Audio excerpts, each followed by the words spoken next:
Hey, welcome to Tabletop Skirmish Games. I'm Lee, and in this video we'll be taking a look at the Astra Militarum Codex and the card pack that came in the Cadian Stands Astra Militarum army set. Now, I gave in. I wasn't going to get the Codex until the new year when the book came out separately, but I played against the Astra Militarum with the new rules earlier this week, and they're just fantastic. It's everything I wanted the Astra Militarum to be when I originally started playing them, so I couldn't resist. I managed to get the book and the cards separately from the box set, so that was really handy, and now I can get going putting together some really fun lists for the Astra Militarum, mostly the Catachan though. So in this video, I'll go through an overview of the book, highlight some of the things that have changed, and then hopefully that'll give you a good idea about what you can expect from the Astra Militarum.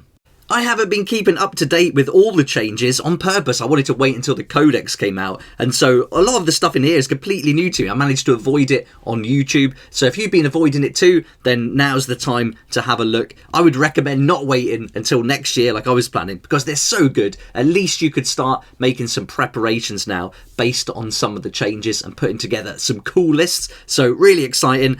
As I mentioned in some other videos, I'm really not a fan of the cover, and that's what put me off getting the actual box set with all the new models in as well. But what's inside this book is what matters. So in this case, we're really not going to judge the book by its cover for sure. So we'll have a look at the book first, and then we'll work our way through the cards. I haven't opened these yet. I thought it'd be fun to do that on video with you, so you get a first look at the same time as I do. So let's get started with the book. So here's the cover. We've got Lord Solar on the front there, and then on the back, the Beast of a Tank. That's more like it. That's what we want to see on the front of the book, in my opinion, but you might like this guy, and in which case you're going to love the book even more. As we open it up, we get the usual image on those like pages on the inside cover, and then we're getting greeted with the contents and the introduction. So we're going to go through the Astra Militarum. You're going to get about 36 to 40 pages of background and lore, then a showcase, then all the new rules for all the different units, and then Crusade rules, war gear, points and reference. One cool thing right away is that they put the Crusade rules at the back of the book now, so it's not mixed up with all the other rules in between the main rules and then the units and data sheets. I think that's really nice. Much prefer that. Put it at the back, because you're not going to use that potentially as often as you're going to use the rest, and so it flows a lot better than the older codexes now, so really like that. You've got the usual introduction, welcome you to the army, and telling you all about it with a great image here, potentially the cover of the new codex. I think that would be better suited to the Astra Militarum for sure. Then we got lots of lore and background to look at. So this just doesn't work for me. I know I keep going on about it in some of the videos, but it just doesn't fit with how I imagine them. Again, you might look at it differently and put together an army based around this guy, but from this picture, it doesn't even look like the Astra Militarum. Yeah, so anyway, let's not go on about that. Let's focus on the good stuff. We've got a map there. The fall of Cadia. You're going to learn about Ursula J. Creed and how she fits in to the whole army. The era Indomitus. Chain of command. So lots to read through. Looking at the combined arms regiments now, which is a brilliant part of this codex. You can start mixing up all the different regiments, and they're going to work as one cohesive army on the tabletop, or not, depending on what options you choose. Then you've got the Death World regiments. And so this is what I'm into, the Catachans. This is why I really got started with Astra Militarum in the first place. I think even though these models were built last century, which seems crazy, I still think they hold up. Really fun. And I got some great pieces from Anvil Industry to make the models a little bit more up to date and just making them a little bit more personalised and unique. So check out those videos that are on the channel where I go into loads of detail about that. Then we've got Warzone Catachan, so learning more about this. The mechanised infantry regiments, cavalry support, siege and artillery. Some of the artillery weapons now in this codex have just gone to the next level. Fantastic.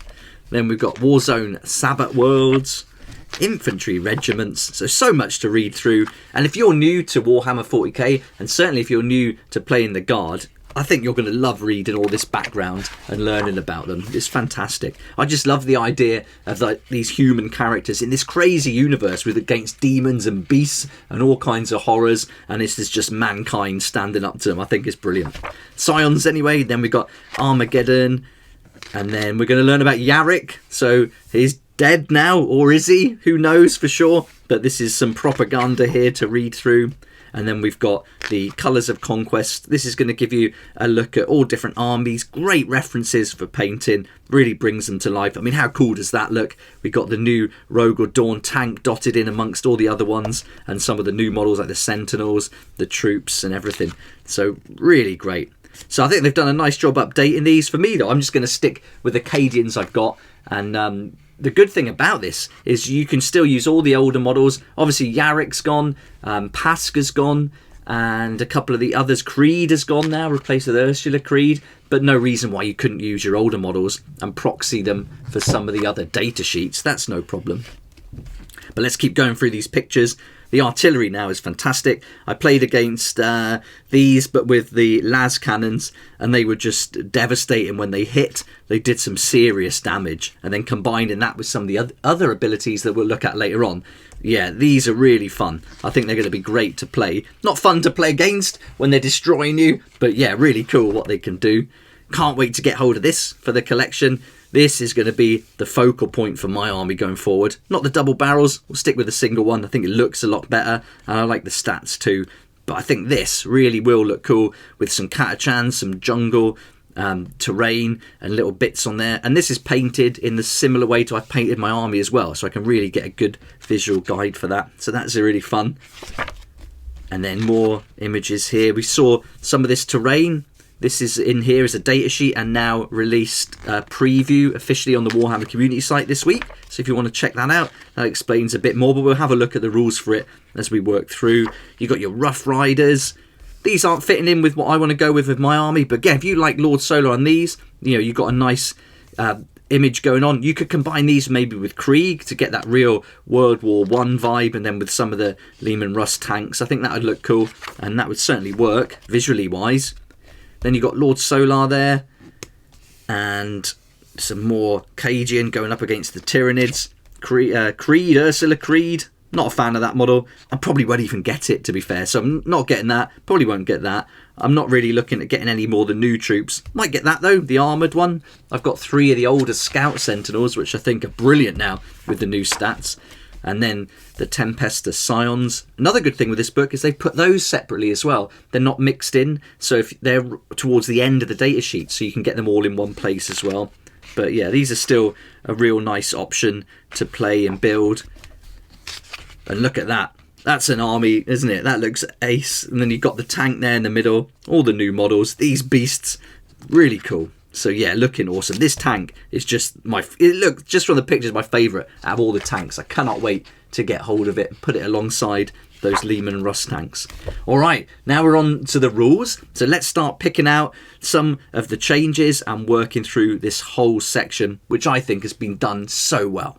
Alright, so if you've been playing Warhammer 40k, you'll certainly be familiar with the layout here. You've got your Battlefield Forge rules, your army rules, data sheets, crusade switch places, then war gear points and rules reference. And each one is broken down into different sections. So let's get started with the detachment abilities. It's got the combat patrol here, just kind of selling the idea of starting with that combat patrol. And pretty much what you got in that box, that Cadia Stands box, is going to be a combat patrol. So if you like the look of that, you're going to be able to get those models separately as one box and then start playing with that. Great way to get going. I played against this actual box set with one of the bigger tanks in there and some Lehman Russes as well, and yeah, it was really fun to play against. They were just devastating. My Imperial Fist didn't stand a chance. They just took me apart completely. Right, onto detachment abilities then. So now we've got the regimental doctrine for born soldiers, and so you've got some cool things here. You've got each time a model with this doctrine makes a ranged attack, an unmodified hit roll of 6 automatically wounds the target. So that's really nice, like that. But if you don't want to go with this regimental doctrine, you're allowed to pick 2 from the following pages. And then so from these 2 pages, you're allowed to pick 2 of these doctrines. And this is where you can really start to put together an army based on how you like to play. So you've got things like sharpshooters, which I really like, recon operators, blitz, bombardiers, heirloom weapons, parade drill, speed. So you've got everything going on. Veteran guerrillas, so this might be handy if you want to start going up against things that are in a bit closer range. You get some buffs for that. So this is where you really start to piece together your style of play. So I love this. This is pretty good, but I'll be going here and choosing 2 of these and then building it up that way. And this is why it's great if you like playing lots of different regiments. You can put them together and maybe pick one that favours some, one that favours some of the others, and then everyone's going to get a little buff in there somewhere. Or you could just build it around the 2 you like the most and then pick the units that you think are going to fit in with that the best. So that explains the regimental doctrines and how that works. You're also going to get chain of command. So this is what comes with it. So you can't like have an option to change that. You cannot select an Astra Militarum character model that is not an officer to be your warlord. You can include a maximum of 1 commandant in each detachment in your army. If your army includes a commandant, you cannot select any other officer to be your warlord, so they'll take precedence. And if your army includes Lord Solar Leontis, that model must be your warlord, so you don't have a choice there either. And the great thing is that troops in Astra Militarum detachments all gain the objective secured ability, so that's nice too. So this is the first bit. We've got our regimental doctrine, or we can pick 2 of them and then build our army in the flavour we want to go with and the game style. Then there's stratagems, and I like that there's not too many. You've got 1, 2, 3, 4 pages of stratagems, and there's some really nice ones in here. I haven't had a really good look through all of them yet. I like to do that with the cards. I like to flick through and just really focus on one at a time. But some have definitely been standing out so far. So starting with Armoured Fist, that's going to give you the ability to re-roll your wound rolls. Vengeance for Cadia is going to give you +1 to a wound roll. Cadia Stands is a bit more defensive now, so any wound rolls of 1 to 3 for an attack made against you, that's going to fail, so that's nice. Ingrained Precision. Now, if you're rolling 5 pluses on your hit roll, they're going to auto-wound. And you'll see later on that some of the units can auto-wound on a 6, which is nice, but now on a 5+, they'll be able to auto-wound. When you're taking lots of shots with a Born Soldiers unit, that's going to be really useful, really impressive. So yeah, that's a nice one. These are all 1 CP. Now we're on to a couple that are 2 CP. Overlapping Fields of Fire. That's going to help you re-roll your wound rolls of 1, and for any 6s rolled, you can improve the AP by 1 as well. That's nice for 2 CP if it comes up. You got Volley Fire, and this is for an infantry squad, and now you'll be able to shoot again, which I think is awesome. You have to be stationary though that turn, but being able to shoot twice can come in really handy, especially if you think you've got an infantry squad with some really powerful weapons. Maybe you've got some melters in there and you're able to use them close enough. That would be a good time to spend those 2 command points, and that was used against me actually, and it worked really well. Then there's Experienced Eye. This is for Kazakin or an elite sharpshooter corps. So when they're selected to shoot until the end of the phase, each time a model in that unit makes an attack, improve the AP by 1. So you're getting some heavy weapons in there maybe, and then improving that AP. That's going to come in handy. 1 CP is all it's going to cost you too. And then finally you've got Immovable Indoctrination, and so this attack's wound roll cannot be re-rolled and worsen the AP of that characteristic of that attack by 1 to a minimum of 0. So another nice defensive one there. Then we're moving over to these ones here. We've got Relentless Field Promotion, Vengeful State. So here we go, Relentless. This is really nice because you can bring those vehicles that are bracketed back up to full wounds. So really like that one. With Field Promotion, your warlord dies, you get to replace them, assign another warlord trait to another officer on the battlefield. That's really handy too. I like the idea of that really driven into the narrative, so that's fun. Got Vengeful Salute. This is pretty much one of my favourites, I think. Once a tank or vehicle is killed, if it doesn't explode, you've got the chance to make one more attack. So I love that. And you can only make attacks with your turret weapons though, and the ballistic skill now is 5+. But it still gives you that extra shot, just a spite shot back at the enemy, which I think is really fun. So that was definitely going to be one I'll be considering using as often as possible.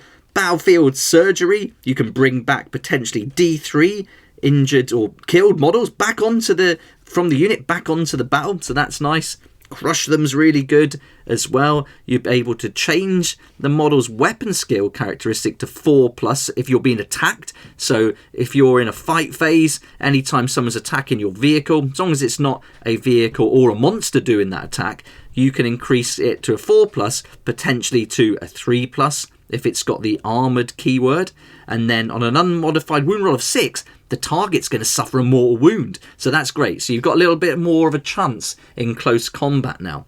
Then fire on my position, always like this one before. If the Voxcaster's killed, you've got an option there to roll the dice and potentially deal some mortal wounds to the enemy. And then Officer Cadre, this is just basically assigning a Warlord trait, as you would normally. So 1 command point for that one. Now we're moving on to page 64. We've got Battlefield Request. This is another requisition stratagem. So this is going to give you like a relic to issue Heirloom of Conquest to either, as it says here, Astra Militarum model for your army with Sergeant or Watchmaster keywords. Then we've got the Imperial Commander's Armory. This is issuing a relic to your Warlord. There we go. Or so it's got to be a character and it can't be a named one. So that's pretty much standard. I think we're used to this one. Orbital Interference. This one is really good. This is the same as the Red Corsairs. If you play the Chaos Space Marines, you can stop a unit coming in reserves. So that's really great, especially if you've got a big unit coming in that you're a bit afraid of. You can actually spend 2 command points, stop that, but you must have an Officer of the Fleet model on the battlefield. That's really important. Then we've got Maverick Maneuvers. This is nice for the Sentinels. This is going to allow you to move, then you can do your shooting as normal, and then after that you can make a normal move but up to 6 inches. That's really nice for 1 command point, but just note you can't shoot again this phase, so if you wanted to overwatch with them, that's going to be ruled out. Then you've got Thunderous Charge, great for Ogrins or Attilan Rough Riders. This is going to allow for the potential for some mortal wounds after a successful charge is made.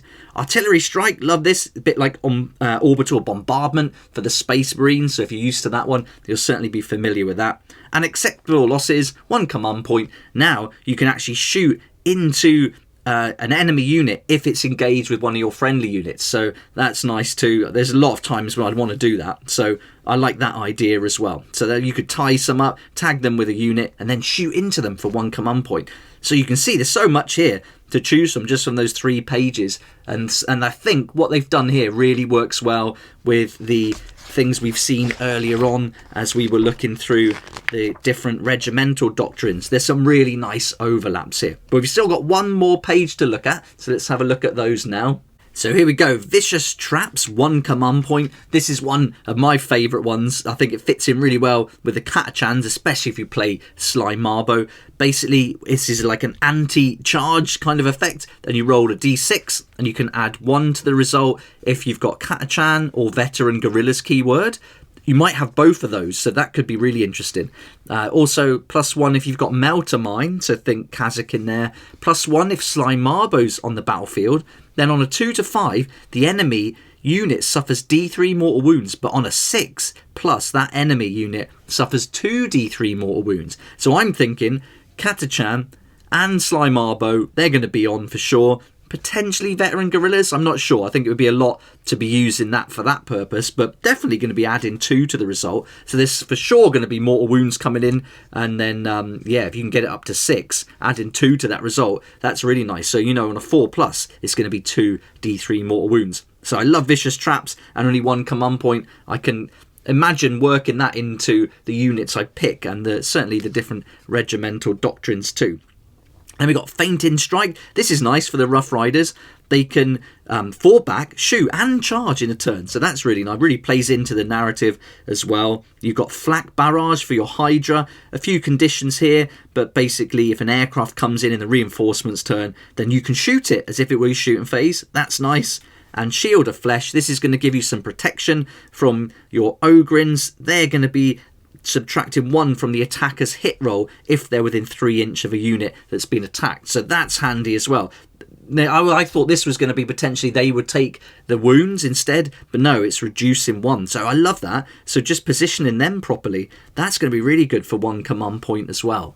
Now we're on to mount up, and this is great for infantry to get a little bit more protection. So after they've shot, if they're close enough, they can actually get on board a transport unit. So that's going to be really nice. 2 command points though, so yeah, depends what kind of infantry they are and how much you need them to stay in the game, I guess. Maybe they're near an objective or something, you want to keep them going for those points, then that could be good. You've got overcharged las cells, so 6s and now mortal wounds if you're Kazakin or Militarum Tempestus.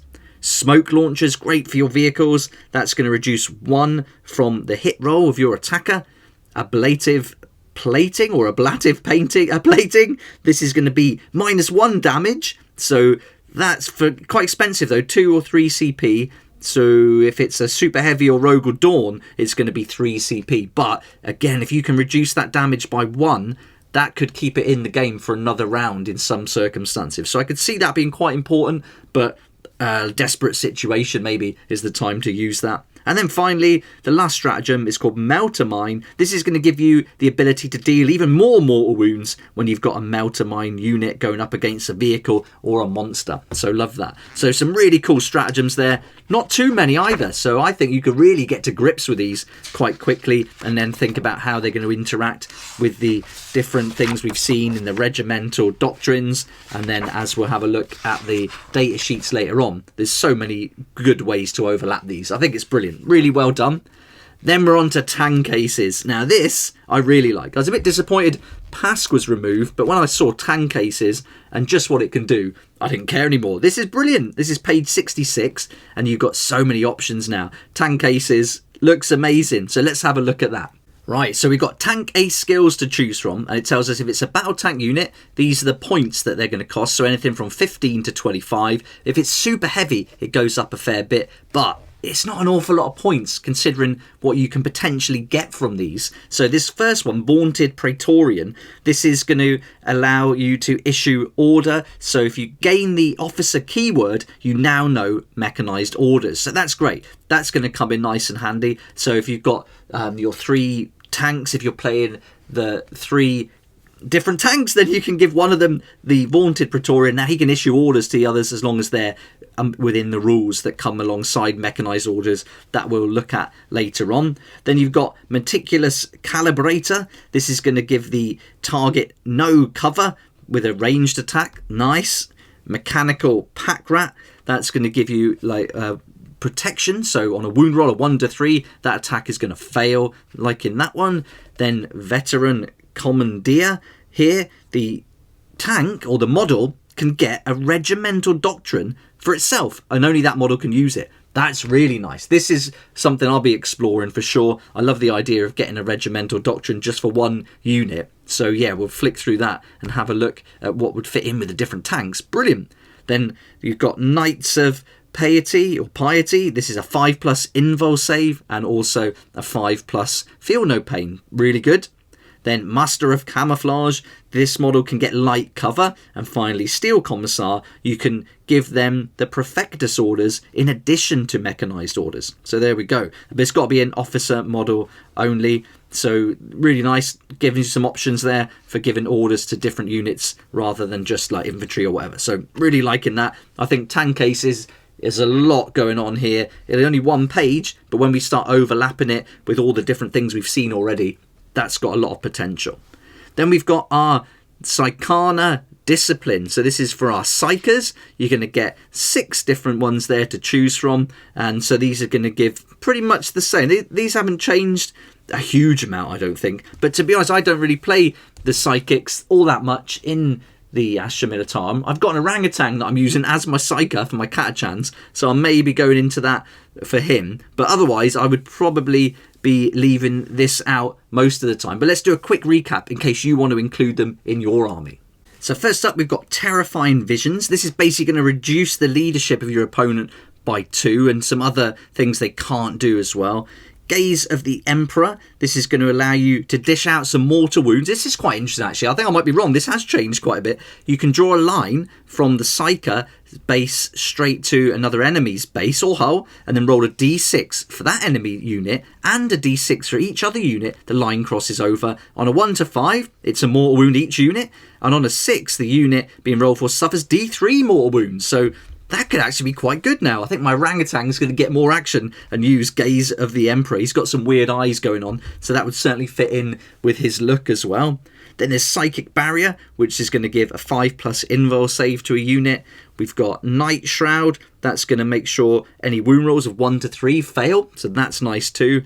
Mental Shackles. This is reducing the movement of the enemy, so to -2 inches from the move characteristic and 2 from advance and charge rolls. So that might be a nice one as well if you don't want them to get too close. And if they're making a long charge, you could make it really difficult, if not impossible, if that goes off. And then finally, Psychic Maelstrom. This is going to allow you to dish out some mortal wounds as well, as long as they're within that 18 inches and visible to the Psyker. So that could come in handy too. So a little bit of option for some mortal wounds might not be too bad, actually. So that's looking all right. That's looking pretty good.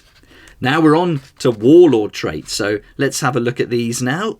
Okay, so here we've got our Warlord traits. So, you're going to get your usual ones. If you've got a character, they're going to come with certain Warlord traits already. But if you can choose, then this is really great, because it gives you loads more options.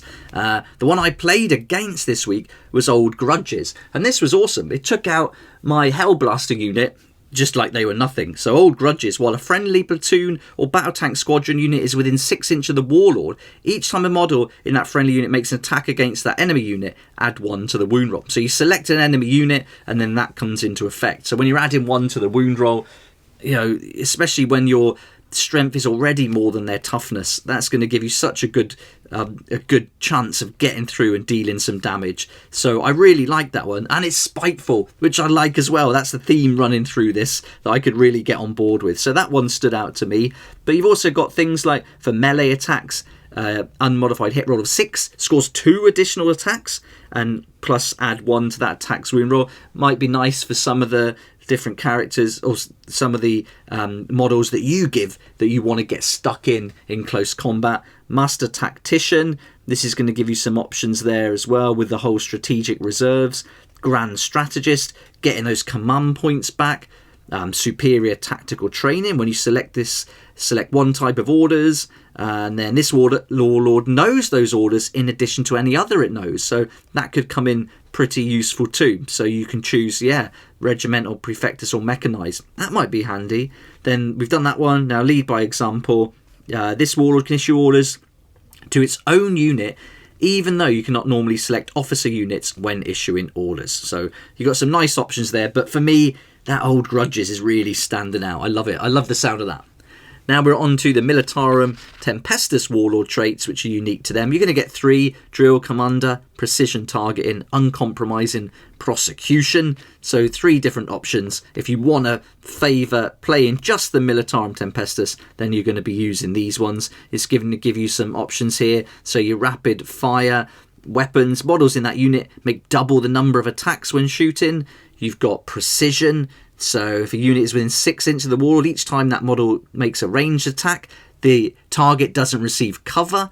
And then this is another aura one. So while a friendly Militarum Tempestus infantry unit is within 6 inches of the Warlord, each time a model in that unit makes a ranged attack, the target's unit within half range improve the AP by 1 as well. So there we go. Some nice units, nice Warlord traits that really fit in with what the Militarum Tempestus can do.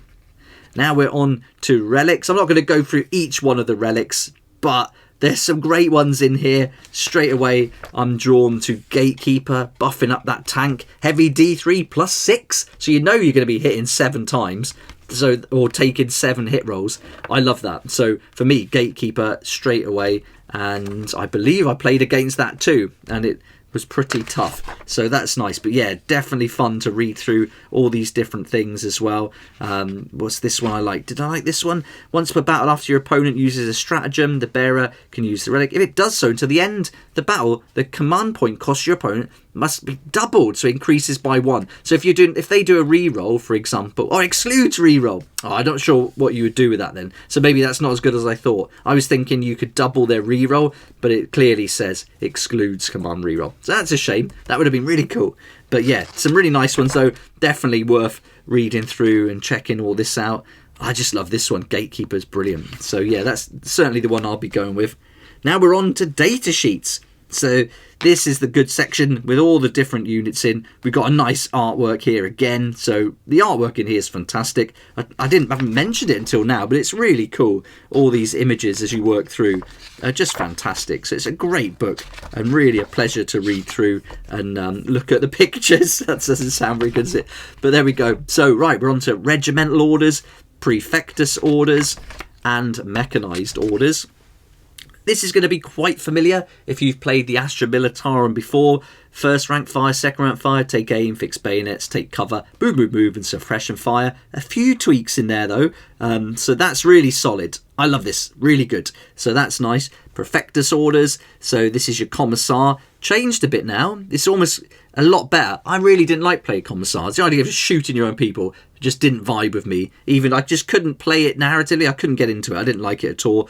But I do like this because where is it? There's one that gets you to go back into the fight. Get back in the fight. Until the start of your next command phase, this unit is eligible to shoot or charge, but not both, in a turn in which it fell back. So I like that idea. They're not being punished for falling back. It's just more of a tactical choice. So you can fall back and then still shoot. So yeah, I like what they've done here with the Prefectus orders. Really nice. And yeah, these are going to be good. Looking forward to seeing how the cards come together for this. Then we've got mechanized orders. Again, if you're familiar with this, you got pound them to dust, full throttle, gunners kill on sight, blitz them, shock and awe, and pinning fire. Really nice, really well done orders. I think you're going to like these. You've got this one, power them to dust until the end of the shooting phase. Each time selected a shoot, for determine how many attacks are made by blast weapons, so mostly turret weapons there, in the unit equipped with double the number of models in your target unit. So if you're going up against 5 units, it's going to double to 10. So you know you're going to get the full amount of shots from that blast weapon. So this is nice. I really like that one, especially when you see how powerful the Lehman Russ tanks are now. So that's nice. Loving that. You can get objective secured on the vehicle too if you want. You can get a bit more speed, and it's really cool now because they're not punished for moving. If they move their full distance, they can still shoot without any punishment on the hit, any minuses to hit. So yeah, really good. When you combine that with those new rules, it's just fantastic. So right up to 78, we've gone through all the rules. Now we're on to the data sheets. Right, there's quite a lot of data sheets to go through, so I'm not going to focus too much on each one. We'll just have a good look, just to give you an idea of what's included. Of course, this video is really just to help you to decide whether or not now is a good time to get the codex, or if you'd rather wait. You can get them on eBay, get hold of them for like £32, I think, in the UK at the moment. So they're certainly available, as loads of people bought the kits and split it up. Some bought 2 to get the models, some scalpers obviously, but yeah, there's lots available. That's the main thing. So if you want it, you can certainly get hold of a copy now. But the main thing with this guy here, Lord Solar Leontis, he knows regimental orders, prefectus orders, and mechanized orders. So he knows them all. He's got all the orders under his belt. So that certainly makes him appealing, but that model isn't for me. You might like it though. Then we got Ursula Creed, another one I'm not too keen on. Really is a replacement for Creed. So if you wanted to keep playing with your Creed model, I think you just use that data sheet, no problem. Cadian Castellan, this is a new one, so this is interesting. And so that gives you another nice option. He's got that invulnerable save there, which is nice. Your tank commander, your platoon command squad. This is nice what they've done with this. I really like these command squads. The tank commander's great too, but this is really good. Although we have lost on the ballistic skill there. That's gone up a little bit, so not as easy to hit. But don't forget, you do get +1 to your turret weapons anyway, so that's all right, isn't it? So now, platoon command squad, you're going to take 4 veteran guardsmen and 1 platoon commander. And the way you put that together is very similar. You've got a Voxcaster, you've got the standard, you've got the Medipack, so you can have the medic in there, or you can take 2 veteran guardsman models in this unit can be replaced with a heavy weapons team, so you can do that. And down here, any number of veteran guardsmen can each have their lasgun replaced with a chainsword, or they can each have their lasgun replaced with one of the following. So 1 flamer, 1 grenade, 1 launcher. Now I read that as you could literally take everyone melter gun, apart from things like Voxcaster can't have both, and I believe the medic too. So I think I'm going to go with 4 guardsmen and a platoon commander, 3 with melter gun, 1 medic, and then I'm going to give my platoon commander the bolt gun and a fist, because you can, and that's going to look epic. Really cool. That's what I've built some models for already. I love the idea of that. I might even stick them in a vehicle, get them up close rather than holding them back, and then have another officer as my warlord. I'm not sure yet, but that's one thing I'm playing around with. I hope I've got that right though. What do you think? Let me know down in the comments, but that's really cool. Then you've got the Cadian command squad, so a few tweaks there to make it more Cadian-like. This would be the one for if you wanted to play one of the other regiments, for example. Catachans, I'll be using that. Ironhand Strachan is still there. So happy they kept him in there. I mean, it's not overwhelming what he can do, but it's still pretty good with that 4+ invul save. The model's brilliant. That metal model still holds up. I think it's great. You've got your Psyker. I'm using an orangutan model that I think fits in with a Catachan, the crazy jungle psychic orangutan, and so I'll be using that data sheet for that model. Gaunt's Ghosts are still playable, although pretty complicated. I think that would be pretty tricky because each model does something different, so there's a lot of management there. But if you get it down, I don't think it would be that slow. But for me, I would just take forever to work through that one little unit. So I'm not really going there. But now is the interesting part. So we've got Arcadian Command Squad or Platoon Command Squad, and we've got an option to add regimental attaches and bodyguards. So when we do, we go through and we pick which ones we want, and then at the back it tells us how many points it is to add them to our command squad. You can put a bodyguard or Nork Dead Dog, which I'm going to do in there. I think he'll be great amongst that little team I talked about. So this is really good, and I just love the way it looks. It looks really neat, really nice, and just so many opportunities. Again, it all layers over nicely with everything we've seen in the rules. I think they've nailed it. This is exactly what I wanted. I'm so glad I got the Codex early for that reason. It's just brilliant. Now we're on to infantry squad. So you got infantry, Cadian shock troops, the new one.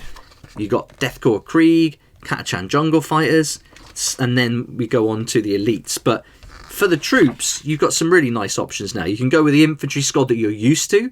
You can go with the Cadian squad. Well, now you can have potentially replacing 2 shock troopers in your unit of 10 men, and you can give 2 of the Mel guns if you want. Again, if I'm reading it right. So that's really nice. Or you can go with the old one where you can still have the heavy weapons team. In Catachans, now they've got something different because they can only have the flamers, but you can have 1 for every 5 models. You've got to have 10. So you've got the option for 2 flamers if you wanted to. Yeah, you can still have a Voxcaster, so that's an option there. But they get this thing now that helps them in melee. Each time a model in the unit makes a melee attack, an unmodified hit roll of 6 scores an additional hit. So that's going to play into the whole melee. Again, combining that with some of the things we've seen earlier is going to be fun. The Deathcore of Krieg get a specific one where unmodified wound rolls of 1 to 2 fail. The Cadian shock troops get a thing where they make a ranged attack and unmodified 6 scores an additional 1. And then these guys here, they don't really get anything specific, but they can have that heavy weapons team in there, which is powerful. Points wise, all pretty similar. The power level's different, but points wise, they're not too far off. So yeah, you got options. And again, you can play Catachans as a Cadian shock troop unit if you want to. So if you want one of your Catachan units to be more shooting, then you choose that data sheet. If you want one more melee, you choose that one, or you could choose that one or that one. So I like that. We've now got 4 different troop options that we can use for any of our regiments, really, and then we can tailor it to our gameplay and the other units we put in the army. So I love that. Really get another plus for this. Really well done. Then there's Sly Marbo. He's going to be an elite choice. And I like that this guy can, once per battle, the end of the fight phase, you can remove him from battlefield and then bring him back in the next reinforcement step, more than 9 inches away from enemy model. That's cool, isn't it? I love that. much like Cypher from the Chaos Space Marines, how I like playing that. That's a really cool ability, so I'm really looking forward to doing this with Sly Marbo, and he's really fun. He's like an assassin kind of character too, just popping up all over the battlefield. Brilliant, really fits him with the narrative of that character. I can certainly think of ways when that's going to be fun to do. Get him in there, do some shooting. You can also forward deploy as well, which is great. So you know, if you go first, forward deploy him, get up to some shenanigans, and then once you've finished, you can remove him and come back in the next round or later on. I love that. That's going to be really fun. 3 power, got to include him in there somewhere. You've got Kazakin under the elites. Again, there's no reason why you can't use Katachan as your Kazakin, except watch the base. The base sizes are different. That's, 25 and 28 mil different. So you'd have to rebase if you want to do that. That's something I was thinking about doing. Or just play Kazakan. But if you did want to go all Katachan, you could certainly make them. And I'm thinking if I do it, I would make them my kind of like veterans, the old school that have been around. They've got some heavier weapons and things, because up to 4 of the Kazakin troopers can replace with flamer, grenade launcher, volley gun, melter gun, plasma gun. So imagine having 4 melter guns in there. That's really interesting. So that might be the way that my models come on as veterans. And I may even just get some bigger bases, and then just for using to put them on the models I've already got based on 25mm onto a 28mm base with a magnet, so I can use them in the game. Makes them a touch taller, which wouldn't be a bad thing either, because the Kazakins are a bit bigger. So yeah, I think that would work. I'm going to try it. I think that would be fun to do. Now we're on to Regimental Preacher. I was hoping they wouldn't take him out, because I love the idea of some mad monk running around the jungle. You've got Sergeant Harker, giving that reroll, hit roll of 1 still, which is really nice for him. He can't be your Warlord, so that's a shame. If you wanted to do some smaller, like 500 point battles with him, but he's going to get a 5+ feel no pain. But now his reroll hit roll of 1 is only for Katachan jungle fighters, so they've changed that a little bit, but he's got that heavy bolter option there called Payback. So yeah, this is a nice model, again metal and old, but I think it works. I think he's brilliant, so I'll be including him. I'm going to put him with some jungle fighters and then pop maybe them all inside one of the vehicles, the Chimera, so that might be an option to play around with. You've got your Regimental Engines here. This is great for keeping your tanks alive, so good. Monitorum Servitors, not keen on those myself. You've got the Commissar now, which is cool. I'm probably not going to play one though, to be fair, with the Katachans. I don't know, maybe not. The Ogrins, they're nice. They get this thing now, like a Dreadnought really, where each time an attack is allocated to the model, subtract 1 from the damage characteristic. So that's nice. And they've got like 3 wounds each, so not too bad. But I should note that if you go back to these guys back here in the command squad, they get 7 wounds and 6 wounds, and potentially a 4+ invul on the Ogrin bodyguard. That's a lot of wounds, so that's going to be really tough. They're going to take a lot of the pain off your command squad. So yeah, a little bit different there. Then there's the Bullgrins. They got 3 wounds and that ability too. Ratlings, I really like the Ratlings. Could probably do some new models for those actually. Those older metals aren't that good, but still playable for sure. And they've got the nice thing where if they get a 6, it's a mortal wound in addition to any normal damage, and that's a 6 on an unmodified wound roll. So what else we got? Find the best spot. That's nice. They can forward deploy, and then once they've shot, they can also move as well, which I really like with them. Really good. And you don't have to mess around like you would do with the Eliminators with the Space Marines by giving one of them a different weapon. These can literally just do it, and you're taking 5 in there. So it's 5 shots, heavy 1, strength 4 -1, 1 damage. But you really want to get those 6s on the wound roll, because that's where the mortal wounds come in. And it's ignore or look at sir as well. So they really are a proper sniper unit. Attilan Rough Riders, there we go. So this is the new unit included here. Well, they got side-in momentum in the fight phase. If they made a charge move this turn until the end of the phase, add 2 to their strength characteristic, making that a 6 now. And so that's all right, isn't it? That's not bad at all. But look, their melee is +2. So is it +2 and 2? Would that be 8? I guess it would be. It makes sense, doesn't it, if they're coming in fast in the charge. And also the Horsemasters, they ignore any or all modifiers to their move characteristic, advance rolls and charge rolls. Scout Sentinels, I really like these even more now. Strength 6, toughness 6 with 7 wounds and they've got forward deployment. Before they used to get a pre-game move, but now it's forward deployment, which I really like, and then the exploding thing as well. So that's helpful, and they're so cheap. So cheap on points. 40 points, I think it is. We'll have a look. But 40 points is great. Armoured Sentinels, they're really great too now. The model is awesome. I think, though, I still prefer the older ones as Scout Sentinels and the newer ones as the Armoured. And so if I do get anything new, it's going to be these Armoured ones. But I just think the Scout ones certainly fit in better with the Catachans. Hellhounds are nice. Nothing really, not too big a change there. The Rogue or Dawn Battle Tank, I cannot wait for this. I can't wait to play this in the game. It's going to be awesome.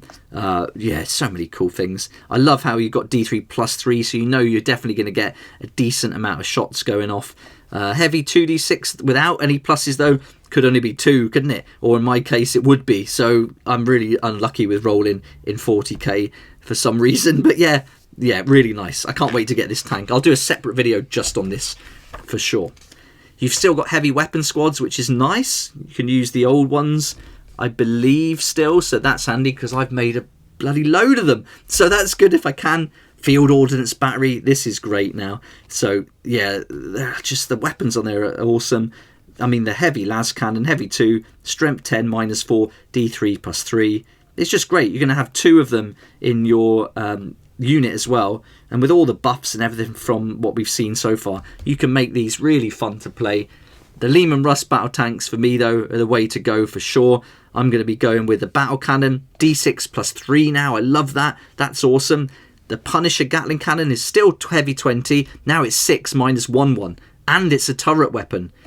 Brilliant. So now if it's a turret weapon, we're hitting on instead of a 4 + a 3.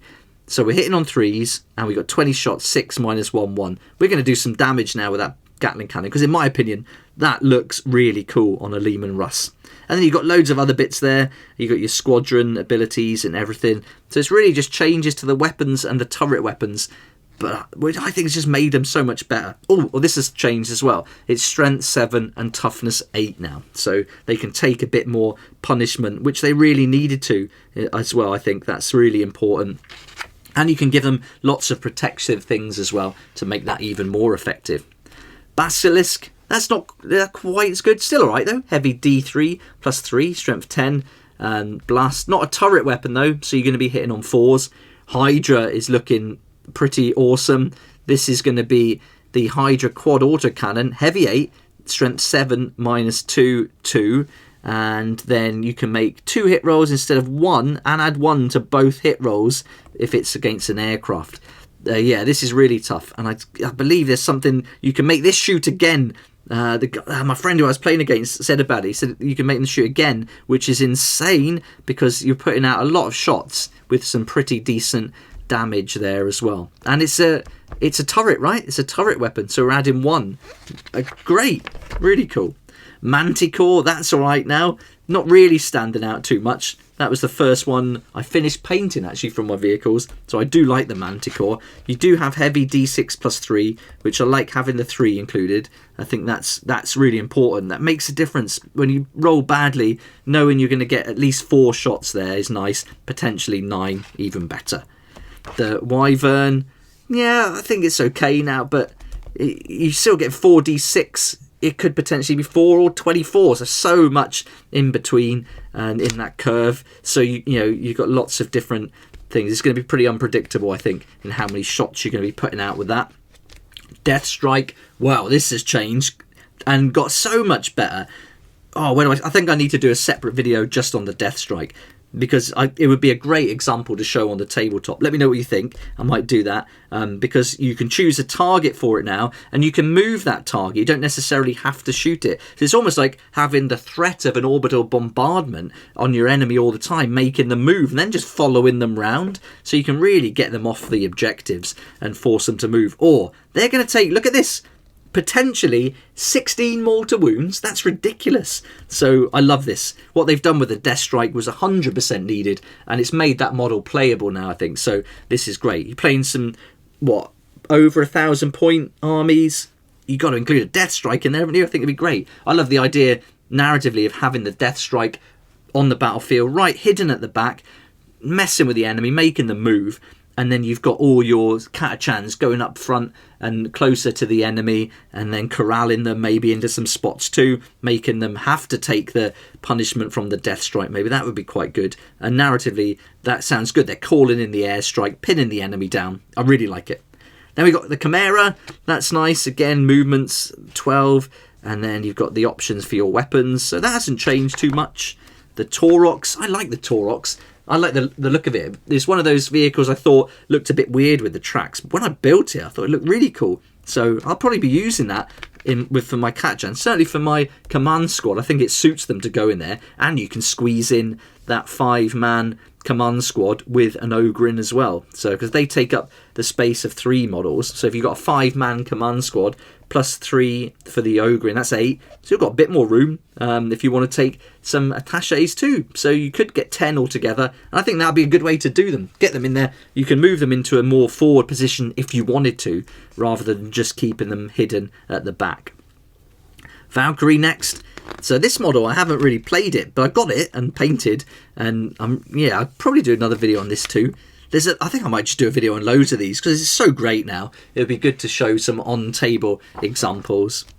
The Aegis Defense Line. This is the new model we saw this week, previewed on the Warhammer community site. So now you've got the options here. After this model is set up, it's treated as an area terrain feature with the following terrain traits: Defense Line, Light Cover, Heavy Cover, and Defensible. And each time a range attack is allocated to a model while it's receiving the benefit of cover, worsen the armor penetration characteristic of that attack by 1 to a minimum of 0. So that could be an option. 2 power isn't that much, is it, to get that on there? So I think that might be something when you're playing some of the bigger point armies. That might be a real valid option now. Baneblade is just insane. So tough.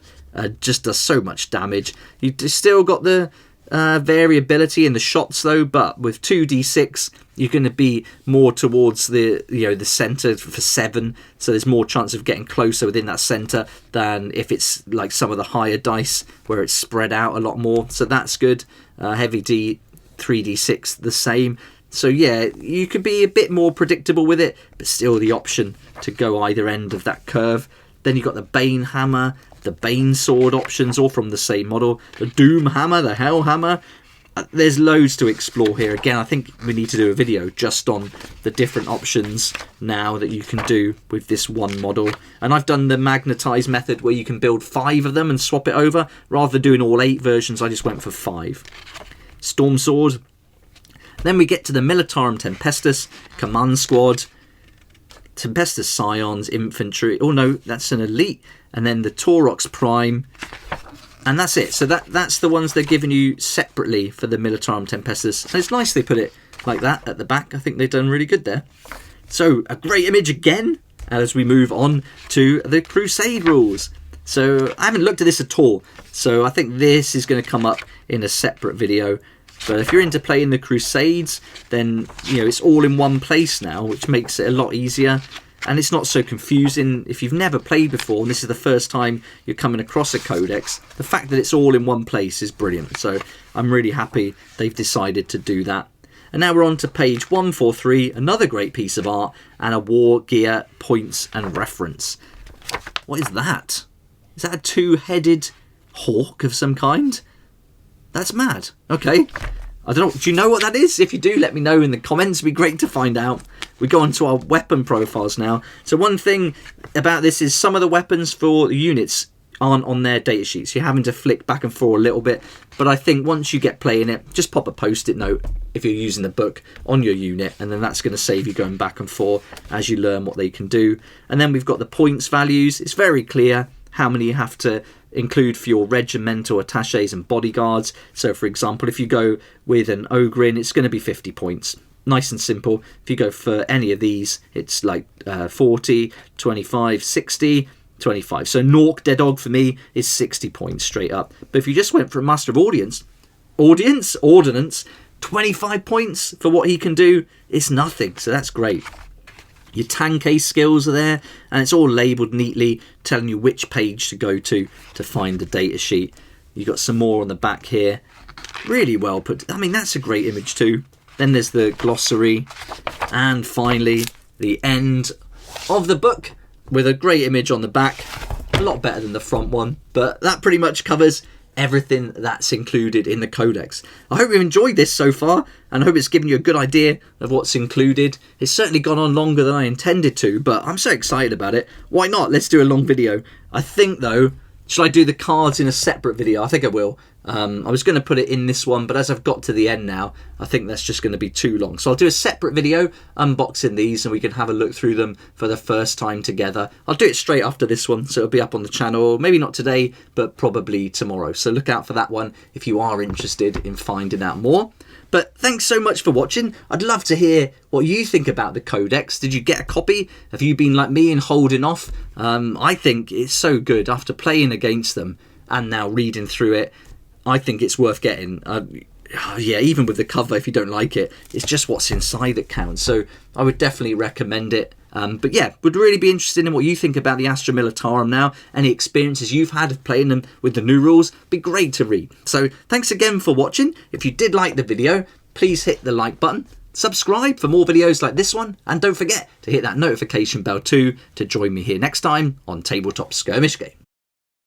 A big thanks to Tabletop Star for supporting the channel this month. Check out their website, the link's down below in the description. This is a great place to meet people in your area who like to play games as much as you do. So really awesome idea. And of course, a huge thank you to my Patreon supporters for being there right from the beginning, helping me to keep going with these daily videos. If you'd like to join the Patreon supporters, that link's in the description there down below too. I'd love to see you there.